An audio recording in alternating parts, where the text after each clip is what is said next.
తినకుండా ఎలాగమ్మా ఉంటావు? అందరూ కష్టపడేది 3 పూట్ల అన్నం తినడానికి. కానీ ప్రతి వాళ్ళు చేసే పని విచిత్రంగా ఉంటుంది. ఇదే నా వృత్తి. ఇది తప్ప నాకింకేమీ తెలీదు. నాకు ఈ పని చేయడం అస్సలు ఇష్టం లేదు. వైశాలి, నా మాట విను. నేను బలవంతంగా ఎవరు ఈ పని చేయమని చెప్పలేదు. ఇదంతా వాళ్ళ కుటుంబ పరిస్థితి వల్ల నెల నెలా వచ్చే డబ్బులు సరిపోక ఈ మార్గాన్ని వెతుక్కుంటూ అందరూ ఇక్కడికే వస్తున్నారు. అందరికీ డబ్బు అవసరం ఎక్కువ ఉంది. నేను చేసే పని కరెక్టో తప్పో నాకు తెలీదు. కానీ నా వల్ల 4 కుటుంబాలు సంతోషంగా ఉంటున్నారని తెలిసినప్పుడు అంతకంటే సంతోషం ఇంకేం కావాలి చెప్పు? నీ కన్నీటితో భారంగా ఉండే నా మనసు కరిగిపోయింది. నువ్వు ఆ రోజు అలా అరుస్తూ ఉన్నావు. కానీ నా కూతురు నువ్వు అలా అరిచి గోల పెడుతున్నప్పుడు నేను ఏమీ చేయకుండా అలాగే కూర్చున్నాను. నిన్ను చూసినప్పుడల్లా నాకు నా కూతురే గుర్తుకొస్తుందమ్మా. అందుకు నేనొక నిర్ణయం తీసుకున్నాను. నువ్వు ఈ పని చెయ్యక్కర్లేదు. నేనే నీకొక మంచి చోట్ల పని రికమెండ్ చేశాను. నేను నీకిచ్చిన ₹1,00,000 కూడా నువ్వు నాకు ఇవ్వక్కర్లేదు, సరేనా? Thank you. మీ డబ్బుల్ని నేను త్వరగా తిరిగి ఇచ్చేస్తాను. నీ థ్యాంక్స్ వద్దు, నువ్వు డబ్బులు ఇవ్వక్కర్లేదు. నువ్వు ఇంటికొచ్చిన కొత్తల్లో ఎంత సంతోషంగా ఉన్నావో అదే సంతోషంతోనే ఇక్కడ నా కూతురులాగా ఉండమ్మా. అది చాలు. నేను నీలాగే సినిమాలో హీరోయిన్ అవ్వాలనే ఇక్కడికొచ్చాను. కానీ నాకున్న కష్టాల ముందు నా కళ ఇప్పుడు పెద్దగా అనిపించడం లేదు. అందుకే నా ఆశయాలకి నేను సమాధి కట్టేశాను. అది ఎప్పటికీ అసలు బయటికి రాదు. ఫస్ట్ టైం నేను బస్ స్టాప్ లో చూసినప్పుడు, నీ సినిమా కళల గురించి నాతో చెప్పినప్పుడు, నేను సినిమాని వదిలేసినా సినిమా నన్ను వదలదని అర్థం చేసుకున్నాను. అందుకే నీతో నేను ఫ్రెండ్షిప్ చేశాను, నిన్ను లవ్ చేశాను. కానీ నేనున్న చోటు నీకు తెలిస్తే నువ్వు నన్ను వదిలి దూరంగా వెళ్ళిపోతావనే నేనున్న చోటు గురించి నీతో చెప్పలేదు. బయట ప్రపంచానికి అది ప్రాస్టిట్యూషన్ హౌస్ గానే కనిపిస్తుంది. కానీ దాన్ని నా సొంత ఇంట్లో మార్చింది మంగళ అక్క.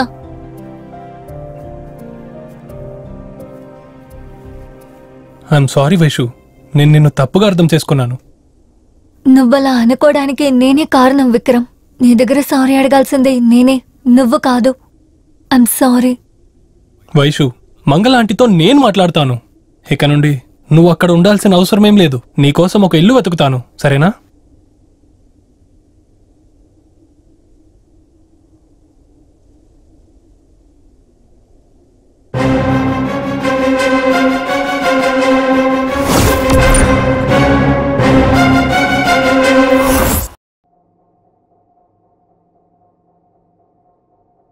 తలా తోక లేకుండా మాట్లాడుతూ ఉండమాక. వైశాలిని తన కూతురులాగా చూసుకుంటున్న ఈ మంగళ తానెందుకు తిరిగి చంపాలి? సార్, మంగళనే హత్య చేసుంటుందని నేను మీతో ఎప్పుడైనా చెప్పానా? తన మీద ఒక డౌట్ అనే చెప్పాను సార్. మరి పీకడానికి తన కథని ఇంత దూరం చెప్పావు? ఈ ముగ్గురులో వైశాలి డెడ్ బాడీని కొండపై నుంచి ఎవరు విసిరేసి ఉంటారు? కొండ మీద నుండా? సార్, వైశాలి చనిపోయింది ఎమ్మెల్యే ఇంటి పక్కన, మార్తాండం గుహ పక్కన, మంగళ పీజీ పక్కన. కరెక్టే కదా సార్? ఇలాగే మాట్లాడుతున్నాడు.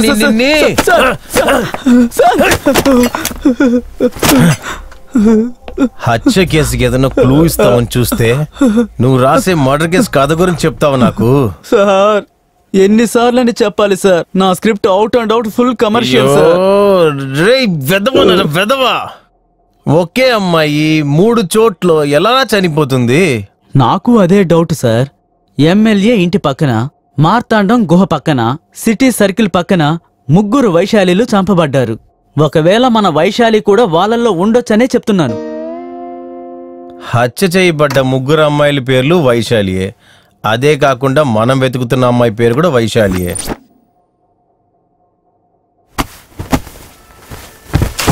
హత్య జరిగిన చోటు వేరువేరుగా అయినా కూడా వైశాలి అన్న పేరుకు ఏదో సంబంధం ఉంది. అక్కడ జరిగిన 4 హత్యలు కూడా ఒక్కొక్కటి ఒక్కొక్క స్టేషన్ లిమిట్లో వస్తుంది. హత్య చేసినోడు ఎవడో చాలా బ్రిలియంట్ గా ఆలోచించి చేశాడు. ఎవడాడు? ఎవరికి తెలుసు సార్? నా స్టేషన్ లిమిట్లో చనిపోయిన వైశాలికి సిటీ లోపల హత్య చేయబడిన వైశాలికి ఏదో ఒక లింక్ ఉంది సార్. విక్రమ్ లవర్ వైశాలి మాత్రమే నాకు తెలుసు సార్. మిగతా వైశాలిలు ఎవ్వరూ నాకు తెలియదు సార్. ఒరేయ్, నాకు కోపం తెప్పించమాకరా. కష్టపడి పెంచిన ఈ పొట్టని కరోనా డ్యూటీస్ తగ్గించాను. ఈ కేసుని నా బుర్రతో ముగించబోతున్నాను. నీ చెత్త కథలు చెప్పి నేను టెన్షన్ చేయొద్దురా. అలాగా సార్. నాకు ఈ కేసు గురించి విని పెద్ద తలనొప్పి వచ్చేసింది అలాగా? సార్. సరే అయితే బయటికి వెళ్ళు. నా మనుషులతో చెప్తాను. నీ ఇంటికంతా పంపించు. డైరెక్ట్ గా మెంటల్ హాస్పిటల్కి thank you sir.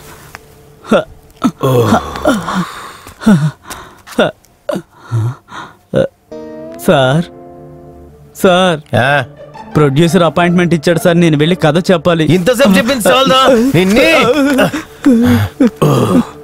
Ray Krishna sir, MLA Lingaiah, మంత్రగాడు మార్తాండ, పీజీ ఓనర్ మంగళ, వీళ్ళ ఫోటోస్ అండ్ డీటెయిల్స్ కావాలి. Okay sir. నాకు వెంటనే కావాలి. Okay sir. తర్వాత వాళ్ళు ఎక్కడున్నా సరే ఎత్తుకురండి. అలాగే సార్.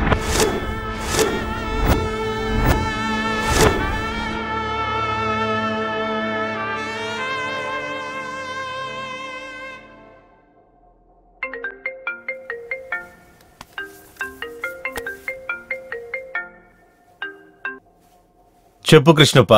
సార్, లింగయ్య, మార్తాండ, మంగళ వాళ్ళు ఎస్కేప్ అయి 4 రోజులైంది సార్.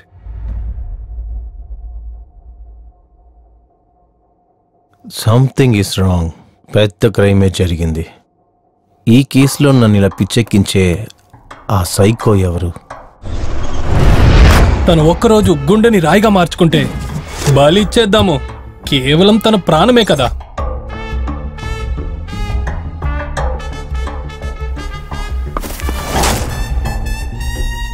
వైశాలిని ఎమ్మెల్యే దగ్గర తీసుకెళ్ళుంటే అక్కడ ఏం జరుగుంటుంది?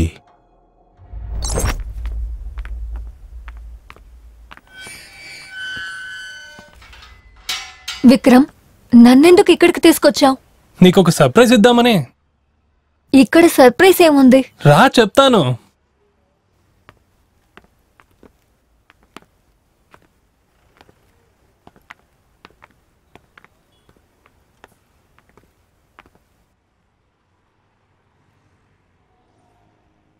సర్ప్రైజ్ ఏంటో చెప్పు.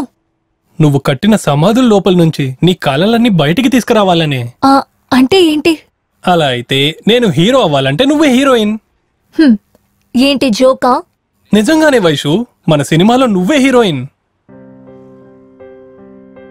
అన్నిటినీ మర్చిపోయి ఇప్పుడే ప్రశాంతంగా ఉన్నాను. మళ్ళీ ఆ కళల్ని నువ్వు నాకు గుర్తు చేయకు విక్రమ్. ఒక లవ్వర్గా నీ ఆశలన్నీ నెరవేర్చకపోతే నేనెందుకున్నాను? ఈ ఒకే ఒక సినిమాలో మాత్రం హీరోయిన్ గా నటించు. దాని తర్వాత నీకు నచ్చితే చెయ్యి, లేదంటే వద్దు. ఓకే, నీకోసం హీరోయిన్ గా నటించడానికి నేను ఒప్పుకుంటాను.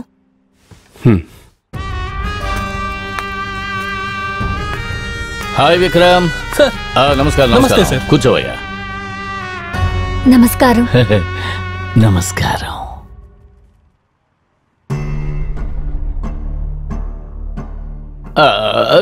నువ్వు కూర్చోమ్మా ప్లీజ్.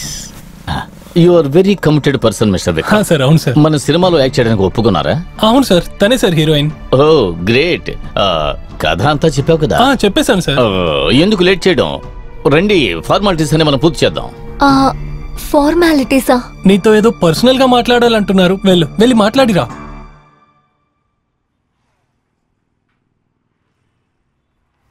నీకేమైనా పిచ్చెక్కిందా? రా, ఇక్కడి నుంచి వెళ్దాం. పిచ్చెక్కింది నాకు. చెయ్యి వదలండి. నా కోరిక తీర్చకుండా నిన్ను బయటకు వెళ్ళనివ్వను. చెయ్యి వదలండి. విక్రమ్, విక్రమ్ ప్లీజ్ నన్ను వదలండి. వదలండి విక్రమ్.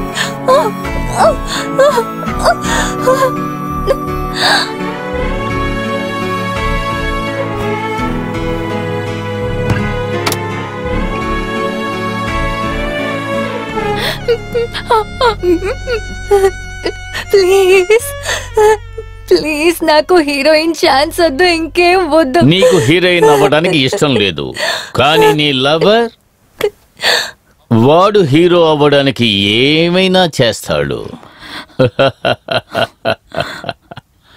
వాడు నీతో ఏమీ చెప్పలేదా? నేను వాడితో అన్ని విషయాలు చెప్పాను. నీ లవర్ ఒక్కరోజు నాతో పడుకుంటే నువ్వు హీరో అవ్వడానికి నేను ఇన్వెస్ట్మెంట్ చేస్తాను అని.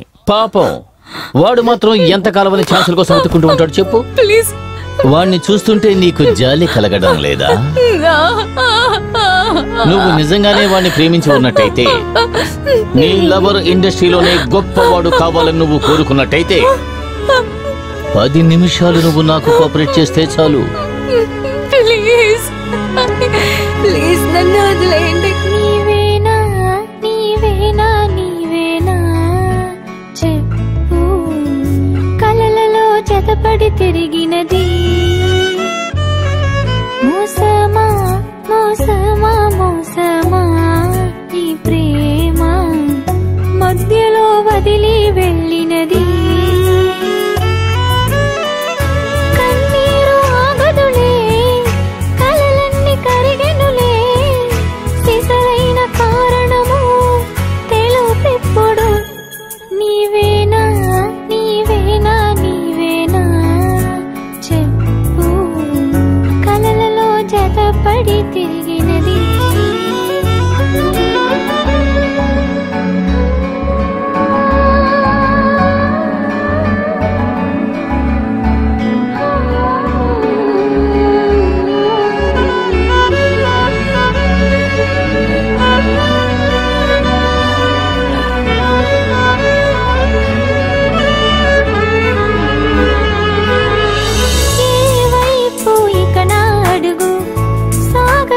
అసలు బతుకంటే ఆసే లేదే, నీ వల్లనే ప్రాణం నా ప్రాణం విషమయ్యే వేలిదిలే, ప్రాణంతో ఉండాలి అర్థం లేదే, మనసే ఓ మనసే మనసారా మన్నించే, నువ్వు లేక నా బతుకు నరకం కాదా.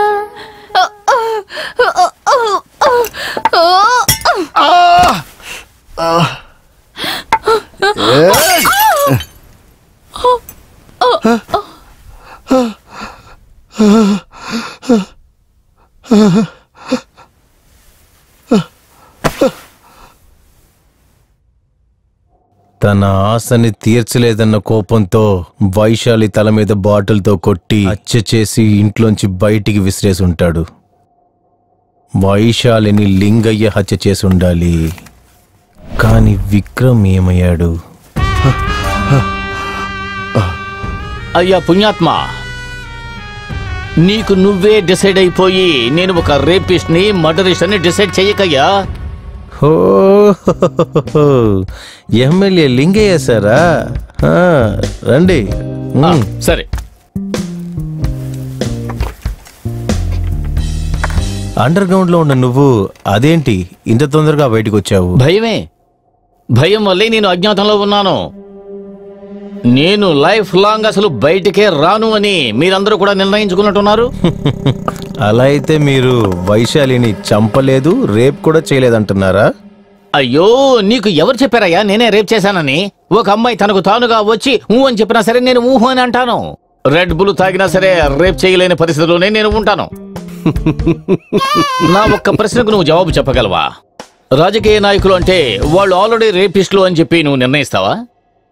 ఆడవాళ్ళంటే నాకు పిచ్చ ఇష్టం, అది నేను కాదని చెప్పను. జామున్ తినడానికి ముందు ఆ జ్యూస్ని కొంచెం నేను రుచి చూస్తాను తప్ప వేరే ఇంకేమీ. రేపు చేయలేదు, మర్డర్ కూడా చేయలేదు. అలాగైతే మీకు వైశాలి ఎవరని కూడా తెలియదా? ఇదే నీతో అసలు ప్రాబ్లం. అడిగిన ప్రశ్నే మళ్ళీ మళ్ళీ తిప్పి తిప్పి అడుగుతావు. నేను చచ్చినట్టు ఒప్పుకుంటాను అని. నేను ఇప్పుడు చెప్పాను వైశాలి నాకు తెలియదు అని. నేను రేపు చేయలేదు, మర్డర్ కూడా చేయలేదు, అంతే. అదే నేను చెప్పాను. వైశాలి మీ ఇంటికి రానే లేదా?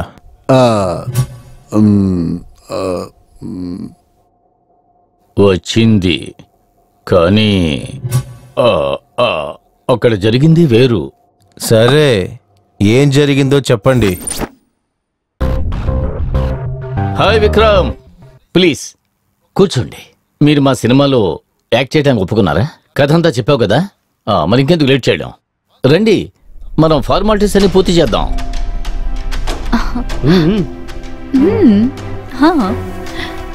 రండి. ఏమైంది? ఏమైంది? సినిమా వాళ్ళ గురించి ఏమనుకున్నావు? సినిమా అంటే నాకు ప్రాణం, కానీ వైశాలి నా ప్రాణం కంటే ఎక్కువ. నీలాంటి నీచుడి దగ్గరికి పంపిస్తానని ఎలా అనుకున్నావురా? ఛాన్స్ ఇస్తానని ఆశ చూపించి ఏమైనా చేయొచ్చు అనుకుంటున్నావా? నువ్వు వైశాలి కావాలని అడిగినప్పుడే నాకు అర్థమైంది నువ్వు ఎంత నీచమైనోడివో అని. నీకు సందేహం రావద్దని నేను వైశాలిని ఒప్పించి ఇక్కడి దాకా తీసుకొస్తానన్నాను. నువ్వు ప్రొడ్యూస్ చేస్తే మాత్రమే నేను హీరో అవ్వగలుగుతానా? సినిమానే ప్రేమించి సినిమా కోసమే జీవించే ప్రొడ్యూసర్స్ ఎంతో మంది ఉన్నారు. ఛాన్స్ అడిగి నేను వాళ్ళ కాళ్ళైనా పట్టుకుంటాను, కానీ నీలాంటి నీచుడి దగ్గర అస్సలు బ్రతిమలాడను. నిన్నిక్కడే పొడిచి పాతి పెట్టేయాలనే అంత కోపం ఉంది. కానీ నువ్వు ఒక్క దెబ్బ తిన్నా అది వైశాలి చెప్పుతో తిన్నావు కదా. నెక్స్ట్ టైం నువ్వు ఏ అమ్మాయి మీద ఆశపడ్డా వైశాలి చెప్పుతో కొట్టింది నీకు గుర్తుకొస్తుంది కదా. జాగ్రత్త. వైషు రా.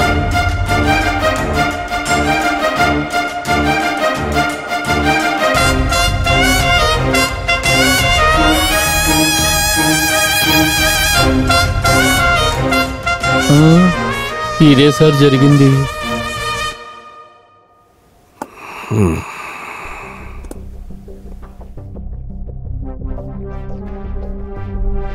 సరే, మీరు కొంచెం బయట ఉండండి, నేను పిలుస్తాను.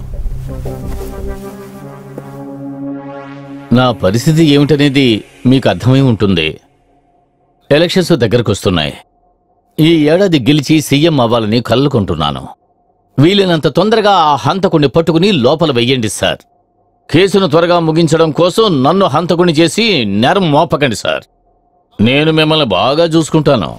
మీరు అడిగిన చోటుకి ట్రాన్స్ఫర్ విత్ ప్రమోషన్.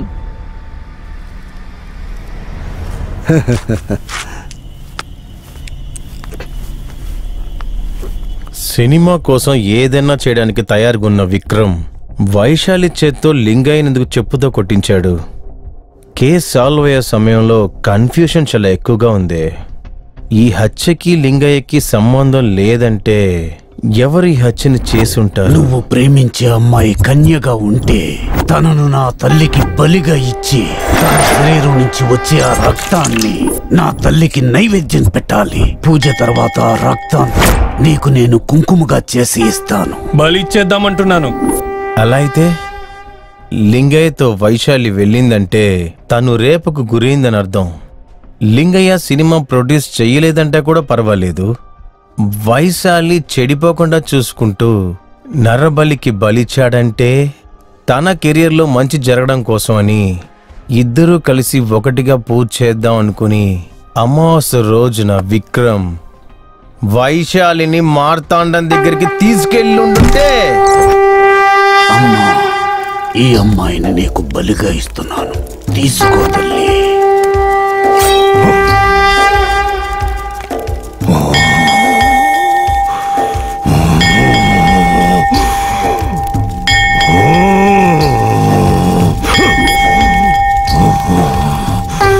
అమ్మా తల్లి మహంకాళి,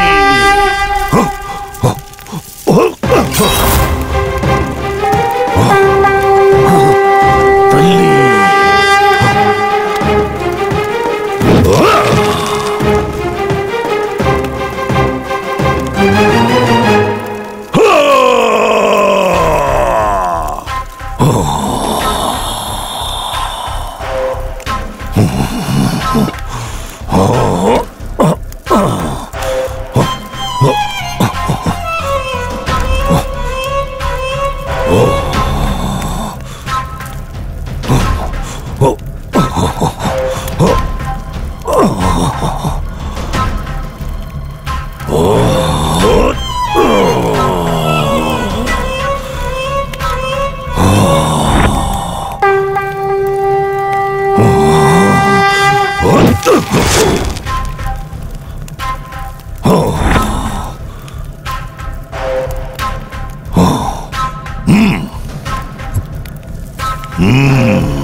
తల్లి